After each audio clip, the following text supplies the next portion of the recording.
प्यारे विद्यार्थियों, ये हिंदी मीडियम के लिए तीसरी वीडियो है। आप लोग बिल्कुल शांत रहकर वीडियो देखें। मुझे उम्मीद है कि सभी तथ्य बिल्कुल स्पष्ट हो जाएंगे। चैनल को सब्सक्राइब जरूर करिए और अगर वीडियो पसंद आए तो लाइक और अपने मित्रों से शेयर जरूर कीजिए, क्योंकि एक अध्यापक की मेहनत तब सार्थक होती है जब ज़्यादा से ज़्यादा लोगों को लाभ। डियर स्टूडेंट्स, अब पिछले वीडियो से आगे देखा जाए। संबंध पीछे वीडियो में हम लोगों ने डेफिनेशन की थी, उसके आगे अब एक प्रकार का संबंध है तत्समक संबंध, आइडेंटिटी रिलेशन। तत्समक संबंध किसे कहते हैं? एक अरिक्त समुच्चय पर तत्समक संबंध आई ए, इसका सिंबल क्या है? आई ए निम्न प्रकार से परिभाषित है। आई ए आप देख रहे हैं कि ऐसा क्रमित युग्मों का समुच्चय है जिसके दोनों अवयव, प्रथम और द्वितीय अवयव क्या हो? समान हो, for all a belonging in x.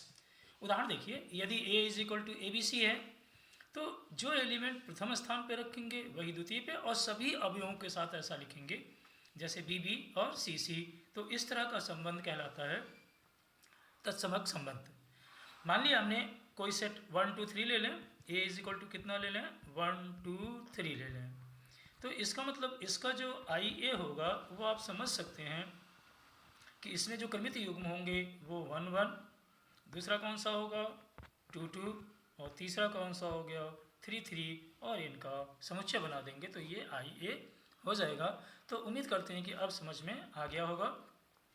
तो ये संबंध था कौन सा? तत्समक संबंध। अब चूंकि अभी तक जो हम लोगों ने संबंध देखा था, कोई भी संबंध था वो एक समुच्चय ए से समुच्चय बी पर परिभाषित हो रहा था, ओके। लेकिन अब हम लोग देखेंगे द्विआधारी संबंध, बाइनरी रिलेशन। द्विआधारी संबंध ऐसा संबंध है जो समुच्चय से उसी समुच्चय में, मतलब समुच्चय ए से ए में परिभाषित संबंध जो भी होंगे वो द्विआधारी संबंध कहलाता है, ओके। किसी समुच्चय ए से ए में परिभाषित संबंध क्या कहलाएगा? द्विआधारी संबंध, बाइलिनियर रिलेशन कहलाता है। अब इसके टाइप्स हम लोग देखेंगे, टाइप्स ऑफ बाइनरी रिलेशन। द्विआधारी संबंधों के प्रकार देखेंगे। सबसे पहला इसका प्रकार है स्वतुल्य संबंध, रिफ्लेक्सिव रिलेशन, ओके। एक संबंध आर समुच्चय ए पर स्वतुल्य कहलाता है यदि ए का प्रत्येक अवयव स्वयं से संबंध आर द्वारा संबंधित होता है। स्वयं से संबंध आर द्वारा संबंधित होता है, मतलब x का, अगर x कोई समुच्चय ए का अवयव लें तो x का जो रिलेशन संबंध दिया होगा तो x का x के साथ संबंध होगा, जो संबंध दिया होगा। तो x comma x belonging in R for all x belonging in A, या इसको दूसरे तरह में एक्स आर एक्स लिखते हैं। तो इस तरह का संबंध क्या कहलाता है? स्वतुल्य संबंध कहलाता है। जैसे एक सामान्य संबंधों की हम बात करें, ब्रदरहुड, भाई भाई होना, तो स्वयं का अगर एक्स खुद का ब्रदर होगा, या दूसरा एग्जाम्पल, रेखाओं में हम लोग मानते हैं समांतर रेखाएं, तो हर एक रेखाएं अपनी रेखाओं की समांतर मानी जाती हैं, या इक्वल टू, समान होना, दो संख्याएं समान होना, ये संबंध लिया जाए वो भी स्वतुल्य है, क्योंकि हर एक संख्या अपने के समान होती है, अपने के बराबर होती है। तो इस तरह के संबंध क्या कहलाते हैं? स्वतुल्य संबंध कहलाते हैं। खुद पर वो संबंध लागू हो जाए, किसी अवयव का स्वयं पर संबंध लागू हो जाए तो वो क्या कहलाएगा? स्वतुल्य संबंध कहलाता है। अगले संबंध की हम लोग बात करें, सममित संबंध, सिमेट्रिक रिलेशन, ओके। इसमें देखें कि जो ये द्विआधारी संबंध का एक प्रकार है, तो समुच्चय ए से ए में परिभाषित होते हैं ये, तो समुच्चय एक ही होगा।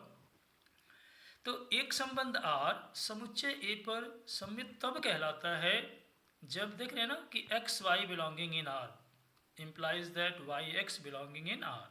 इसका मतलब हुआ कि x का जो रिलेशन y से है वही y का रिलेशन x के साथ हो, तो इस तरह का संबंध सममित संबंध कहलाता है। यहाँ देखिए, x और y इम्प्लाइज दैट y और x, वही सेम तरीका, सेम थिंग लिखा जो यहाँ लिखा हुआ था, उसी का दूसरा तरीका है ये। इसका मतलब ही साफ साफ हुआ कि जो संबंध x का y के साथ है वही संबंध यदि y का x के साथ हो, for all x y belonging in A, तो इस तरह का संबंध सममित संबंध कहलाता है। उदाहरणों में देखा जाए, रेखाओं का समांतर होना, तो यदि पहली रेखा x रेखा y रेखा के समांतर है तो निश्चित है कि y रेखा भी x रेखा के समांतर होगी। तो इस तरह का रिलेशन, समांतर होना संबंध जो है वो क्या हो गया? सम्मित संबंध हो गया। ओके, अब हम लोग तीसरे तरह के संबंध की बात करें, वो है प्रतिसम्मित संबंध। सम्मित का बिल्कुल विपरीत प्रतिसम्मित, एंटी सिमेट्रिक रिलेशंस हो गया। इसका सीधा सीधा मतलब है कि यदि एक संबंध R समुच्चय A पर प्रतिसम्मित कहलाता है, कोई संबंध R समुच्चय A पर प्रतिसम्मित कहलाता है यदि x y और y r y x, x y और y x अगर R में हैं तो ये तभी होंगे, implies that x is equal to y. यदि x किसके बराबर हो, y के, तो वो प्रतिसम्मित संबंध कहलाता है for all x y belonging in A। वैसे हमें जो हम लोगों को आवश्यकता पड़ेगी अधिक से अधिक, वो तीन तरह के संबंध ज़्यादा ज़रूरत पड़ते हैं, स्वतुल्य, सम्मित और अभी अगला हम लोग करेंगे संक्रामक संबंध। तो प्रतिसम्मित चूँकि डिफाइंड है, एंटीसिमेट्रिक है, सम्मित का बिल्कुल विपरीत हुआ ये। अब हम लोग चौथे तरह का संबंध करेंगे जिसको बोलते हैं संक्रामक संबंध। Okay, transitive relation. ओके, ये ध्यान दीजिए इसमें कि एक संबंध R समुच्चय A पर संक्रामक तब कहलाता है जब x y y z belonging in R implies that x z belonging in R। मतलब क्या हुआ इसका समझिए कि x का जो रिलेशन y से हो और y का वही संबंध किससे हो, z से हो। यदि x का R से संबंध y और y का वही संबंध किससे हो, z से, तब x का z से जब रिलेशन भी वही हो जाए, समान हो जाए, समान संबंध हो जाए, स्थापित हो जाए, तो वो कहलाता है संक्रामक संबंध। देखिए x का जो रिलेशन y से है, y का जो रिलेशन z से है, मैं दोनों साथ में और में होगा, x और y और y और z, मतलब एंड में होगा, इम्प्लाइज दैट x और z for all x y z belonging in A। इसको उदाहरण से समझिए। रेखाओं का समांतर होना भी संक्रामक संबंध है। कैसे? यदि पहली रेखा x रेखा y के समांतर है और y रेखा z के समांतर है, तो निश्चित है कि x रेखा z के समांतर होगी। इसका मतलब ये हुआ कि समांतर होना संबंध संक्रामक संबंध का एक उदाहरण है। संबंधों, अगर हम सामान्य संबंधों की बात करें, भाई भाई होना, ब्रदरहुड, तो यदि x y का ब्रदर है, y z का ब्रदर है, तो निश्चित है कि x z का ब्रदर होगा। तो ये भी संबंध संक्रामक संबंध है। संख्याओं का समान होना, यह भी संक्रामक संबंध का उदाहरण है। जैसे x अगर संख्या y के बराबर है, y संख्या z के बराबर है, तो निश्चित है कि x संख्या z के बराबर होगी। तो ये भी उदाहरण किसका हो सकता है संक्रामक संबंध का है। ओके, अब जो पांचवें तरह का संबंध हम लोगों के पास है वो है तुल्यता संबंध। ओके, तो तुल्यता संबंध वो संबंध है जो तीनों, मतलब जो संबंध स्वतुल्य भी हो, सममित भी हो और संक्रामक भी हो। ये तीनों, अगर किसी संबंध में ये तीनों ही संबंध लागू होते हैं तो उस तरह का संबंध तुल्यता संबंध कहलाता है। क्या क्या हो? स्वतुल्य भी हो, सम्मित भी हो और संक्रामक भी हो, तो ऐसा संबंध क्या कहलाता है?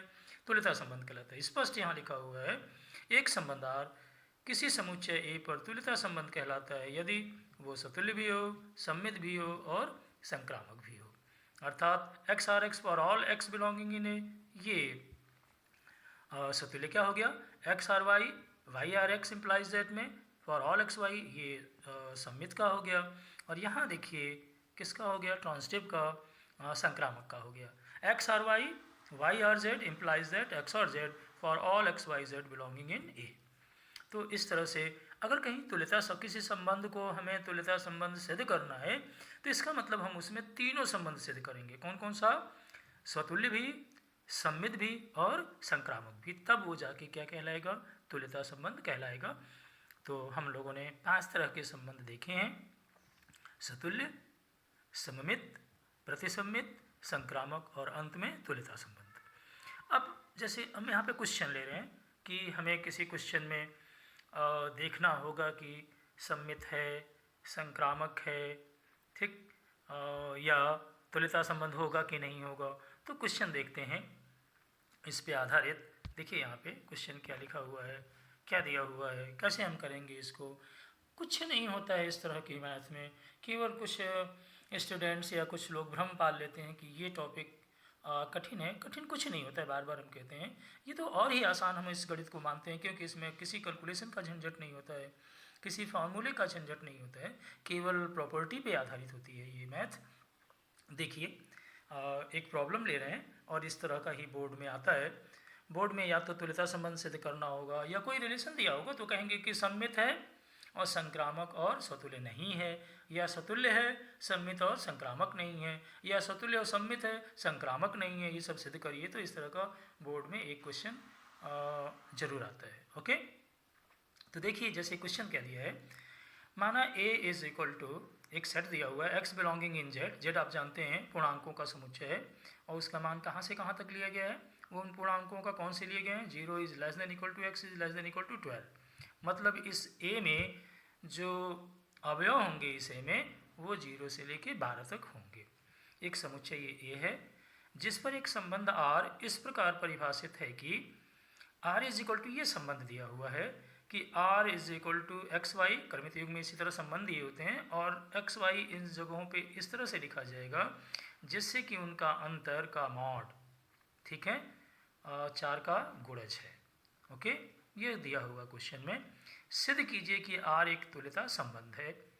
ओके, इसमें साथ में एक चीज़ और जोड़ रखा है, एक से संबंधित अवयवों का समुच्चय ज्ञात कीजिए। तो ये एक छोटा सा एक से संबंधित मतलब एक खुद ही होगा, क्योंकि एक और एक का अंतर निकालेंगे तो 0 आएगा जो कि 4 का गुणज माना जाता है। एक के साथ 5 लिखेंगे तो 1 और 5 का अंतर का जो मापांक होगा वो 4 का गुणज होगा। इसका मतलब एक से संबंधित दूसरा अवयव कौन सा है, 5 है। और फिर 1 का 9 लिखेंगे, एक से संबंधित 9 भी अवयव है, क्योंकि 1 और 9 का जब हम अंतर निकालेंगे तो उसका जो मापांक होगा वो 4 का गुणज होगा। ओके, तो 1 से संबंधित अवयव कौन से हो गए, 1 से संबंधित अवयव 1, 5 और 9, इसलिए उनका समुच्चय बना देंगे। तो ये लास्ट वाला पार्ट हमने ऐसे ही बता दिया इस रिलेशन से। अब हम लोगों को चूँकि ये दिए गए रिलेशन को क्या सिद्ध करना है, हमने किसी उस A क्रॉस B से, या यहाँ पे तो A क्रॉस A हो जाएगा क्योंकि ये बाइनरी रिलेशन है। ओके, द्विआधारी संबंध है, तो A क्रॉस A से ऐसे अवयव निकाल लेना है जिनके अंतर का मापांक 4 का गुणज हो, ये संबंध दिया है। और याद होगा पीछे क्लास में हमने R बनाना, R निकालना, R को अवयवों के रूप में कैसे लिखें ये मैं सिखा चुका हूँ। ओके, तो सबसे पहले R को सिद्ध करना है, R स्वतुल्य है।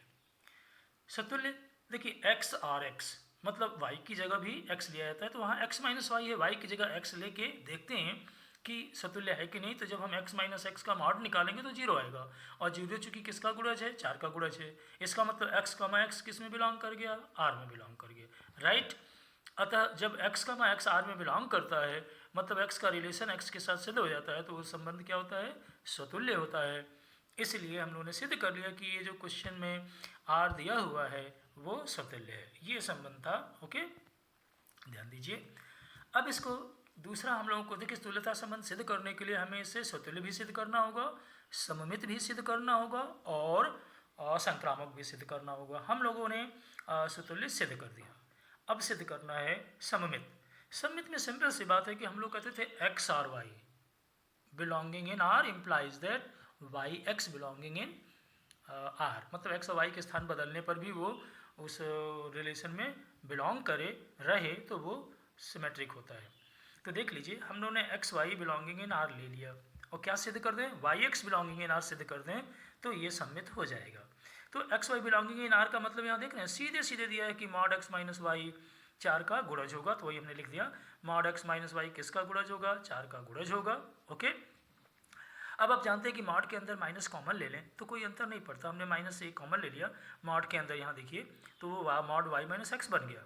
और जैसे ही मॉड एक्स वाई पहले हो गया, एक्स बाद में हो गया, तो ये क्या बन गया, y comma x belonging in R हो गया। और जब x comma y belonging in R हम लोगों ने लिया, लेके ये x y belonging in R लेके और y x belonging in R सिद्ध कर लिया, तो इसका मतलब ये रिलेशन क्या सिद्ध हो जाएगा, सममित सिद्ध हो जाएगा। तो हम लोग तुल्यता सिद्ध करना था, 2 चीज़ सिद्ध कर चुके, सतुल्य और सममित सिद्ध कर चुके। अब इसमें हम लोग प्रूव करेंगे इसको कि ये रिलेशन संक्रामक भी होगा। ओके, तो यहाँ देखिए, यहाँ पे देख रहे हैं हम लोग कि आर संक्रामक है। तो हम लोगों ने फिर वही हाल कि संक्रामक में क्या करते हैं कि ये मान लेते हैं कि एक्स वाई और वाई जेड आर में बिलोंग कर रहे हैं, राइट। और ये सिद्ध करते हैं कि एक्स जेड भी किस में बिलोंग करेगा, आर में। ध्यान रखिए, संक्रामक सिद्ध करने का तरीका ये है कि एक्स वाई और वाई जेड को आर में माना जाता है और एक्स जेड को आर में सिद्ध किया जाता है, ये राइट। तो जब हम एक्स वाई और वाई जेड को आर में मानेंगे तो निश्चित परिभाषा के अनुसार मॉड एक्स माइनस वाई, जब एक्स वाई जब आर में होगा तो मॉड एक्स माइनस वाई 4 का गुणज होगा, और जब वाई कमा जेड बिलोंग करेगा आर में तो y mod y minus z भी क्या होगा, 4 का गुणज होगा। मतलब ये दोनों क्या हो गए, 4 के गुणज हो गए। और अच्छी तरह आप जानते हैं कि 4 के गुणज दो संख्याओं को जोड़ दें तो वो भी 4 के गुणज ही होते हैं। तो देखिए इन दोनों संख्याओं को जोड़ दिया गया, मॉड में एक्स माइनस वाई और वाई माइनस जेड, तो ये क्या होगा, 4 का गुणज होगा। और जब हम जोड़ते हैं तो वैसे ही देखिए वाई कैंसिल होकर क्या आ गया, मॉड एक्स माइनस जेड भी किसका गुणज होगा, 4 का गुणज होगा। और जैसे ही मॉड एक्स माइनस जेड 4 का गुणज होगा, एक्स का जेड भी किस में बिलोंग कर जाएगा, जेड में बिलोंग कर जाएगा। अतः हम लोग यहाँ सिद्ध कर लिए कि एक्स वाई और वाई जेड आर में लेके और एक्स जेड को आर में प्रूफ कर लिया। अतः यह एक किस प्रकार का रिलेशन हो गया, संक्रामक संबंध सिद्ध हो गया। ओके, अब संक्रामक प्रूफ कर दिया तो इसका मतलब जो संबंध दिया गया था वो स्वतुल्य भी प्रूफ हो गया, सम्मित भी हो गया और संक्रामक भी है। अतः तुल्यता संबंध होगा। और इसका जवाब मैं पहले ही बता चुका था कि एक से संबंधित जो अवयव होंगे वो 1, 5, 9 होंगे। अतः उसका हम समुच्चय बना के इनको दे देंगे 1, 5, 9। 1, 5, 9 कैसे लिखा था कि 1 का 1 के साथ 0 आएगा, 4 का गुणज, 1 का 5 के साथ अंतर का मॉड, 4 का गुणज आएगा। और 1 से 9 संबंधित है क्योंकि 1 और 9 का अंतर भी 4 का गुणज हो गया, इसलिए 1 से संबंधित अवयवों का समुच्चय क्या होगा, 1, 5, 9 होगा, राइट, ये होगा। अब हम लोग एक और क्वेश्चन इसी तरह का देखते हैं, सिंपल इसी तरह का क्वेश्चन देखते हैं। हम 2-3 क्वेश्चन लगातार इस पे बताएंगे जिससे आप लोगों को अच्छी तरह से क्लियर हो जाए।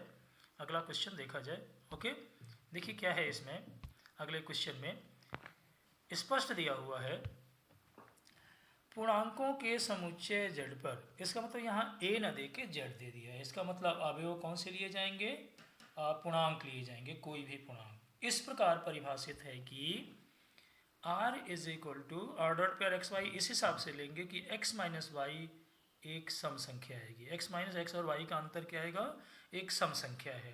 तो ये सिद्ध करना है कि r एक तुल्यता संबंध है। अच्छी तरह आप जानते हैं कि तुल्यता संबंध सिद्ध करने के लिए हमें 3 संबंध r को सिद्ध करना होगा, एक तो स्वतुल्य, दूसरा सम्मित और तीसरा संक्रामक। तो जो दिया रिलेशन है वो ये दिया है कि एक्स वाई, यानी यहाँ पे हम ऐसे क्रमित युग्म रखेंगे जिससे एक्स और वाई का जो एक्स में से वाई को माइनस करने के बाद जो आएगा वो एक सम संख्या आएगी। ओके, ये है।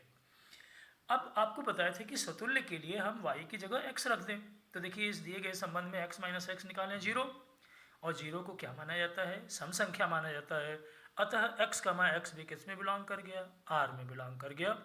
और जैसे एक्स कमा एक्स आर में बिलोंग करेगा, आर एक क्या हो गया, स्वतुल्य सिद्ध हो गया। ओके, इस तरह से हम लोगों ने आर को क्या सिद्ध कर लिया, स्वतुल्य।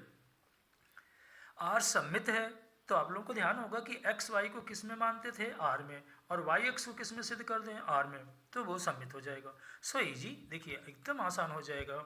हमने क्या किया, एक्स वाई आर का लिया, एक्स वाई आर में कब बिलोंग करने का मतलब हुआ कि एक्स माइनस वाई क्या होगी, एक सम संख्या होगी। और अच्छी तरह आप जानते हैं कि 4 अगर सम है तो उसका माइनस भी क्या होगा, सम होगा। तो इसका माइनस ले लिया गया तो ये क्या बन गया, ये भी सम होगा। तो जब उस संख्या का माइनस लेंगे तो y माइनस एक्स हो जाएगा, तो y माइनस एक्स भी क्या होगा, एक सम संख्या होगी। इसलिए y का मा एक्स भी किस में बिलोंग कर गया, r में।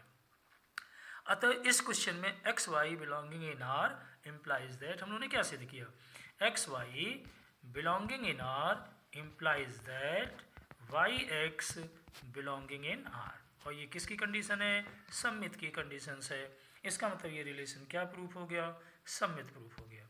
ओके, अब हम लोग एक और को इसका भी हम लोगों ने इस रिलेशन को क्या क्या प्रूफ कर लिया, हम लोगों ने इसे सम्मित भी प्रूफ कर लिया, स्वतुल्य भी प्रूफ कर लिया।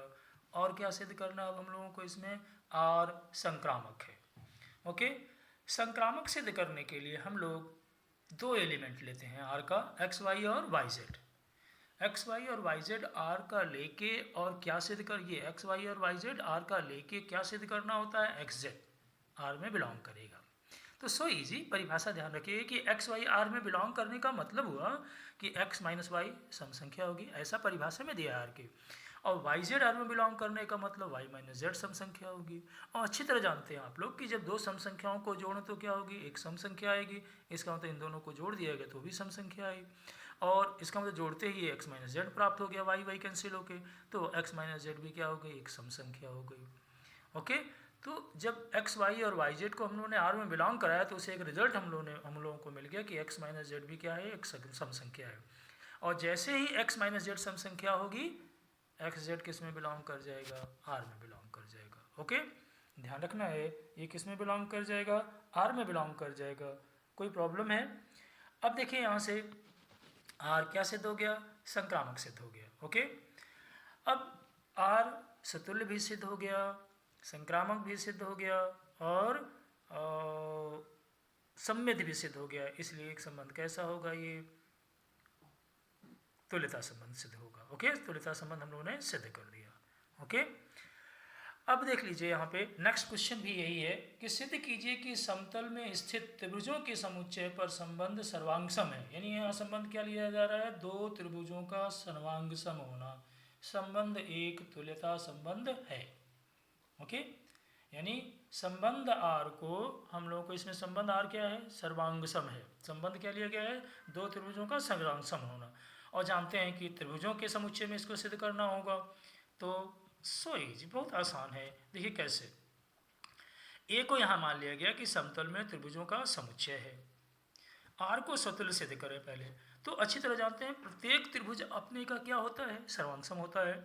ओके, साफ साफ देखिए यहाँ लिख दिया मैंने, प्रत्येक त्रिभुज स्वयं का सर्वांग सम होता है। मतलब एक्स आर एक्स हो गया, एक्स आर एक्स मतलब एक्स का एक्स बिलोंगिंग इन आर हो गया। इसका मतलब आर क्या सिद्ध हो गया, स्वतुल्य सिद्ध हो गया।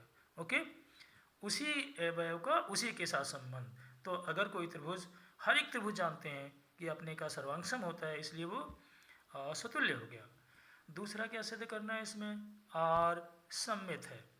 आर सम्मित सिद्ध करने के लिए देखिए, आर सम्मित सिद्ध करने के लिए हमने मान लिया कि x y belonging in A, x y belonging in ए है क्या, त्रिभुजों का समुच्चय है। इसका मतलब एक्स और वाई दो त्रिभुज हो गए। ओके, तो एक्स वाई बिलोंगिंग इन, ये थोड़ा ये इसमें लगेगा, ऐसे लगेगा।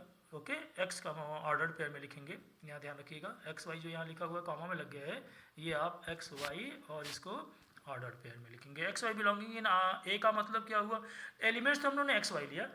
तो चूंकि एक्स त्रिभुज, अगर एक्स त्रिभुज वाई त्रिभुज के सर्वांग सम है, तो त्रिभुज वाई भी त्रिभुज एक्स का क्या होगा, सर्वांग सम होगा। ओके, सॉरी, ये जो एक्स कॉमा वाई है इसमें ब्रैकेट नहीं लगेगा क्योंकि हम लोगों ने अलग अलग अवयव माना है, मतलब एक्स वाई दो त्रिभुज माने हैं। ओके, तो क्या कहा गया कि एक्स और वाई दो त्रिभुज हों, तो चूंकि यदि एक्स त्रिभुज किसके सर्वांग सम हो, वाई के, तो वाई त्रिभुज भी किसके सर्वांग सम होगा, एक्स के। तो इसका मतलब सीधे सीधे हो गया कि एक्स और वाई, यदि एक्स और वाई हो, मतलब एक्स और वाई, एक्स वाई से सर्वांग सम, तो वाई भी एक्स से क्या होगा, सर्वांग सम होगा।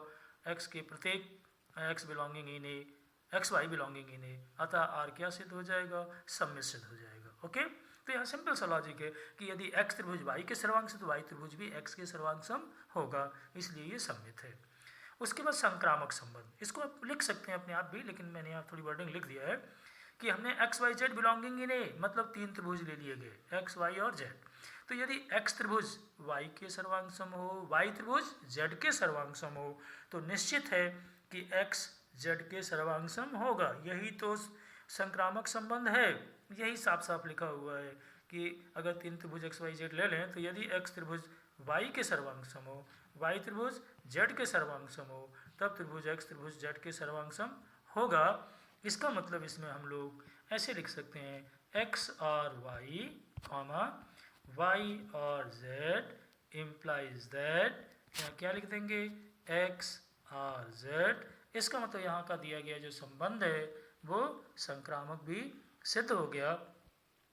तो ये हम लोगों ने इस पे एग्जाम्पल किए हैं। उम्मीद करते हैं कि आपको तुल्यता संबंध सिद्ध करना आ गया होगा। फिर भी अभी ढेर सारे क्वेश्चन आएंगे, बहुत से ऐसे रिलेशन हम लोग लेंगे जो सिर्फ सम्मित होगा, सतुल्य और संक्रामक नहीं होगा, जैसा क्वेश्चन होगा वैसा करेंगे। बस आज के लिए इतना ही इस क्लास में, अगले क्लास में इसके आगे हम लोग करेंगे।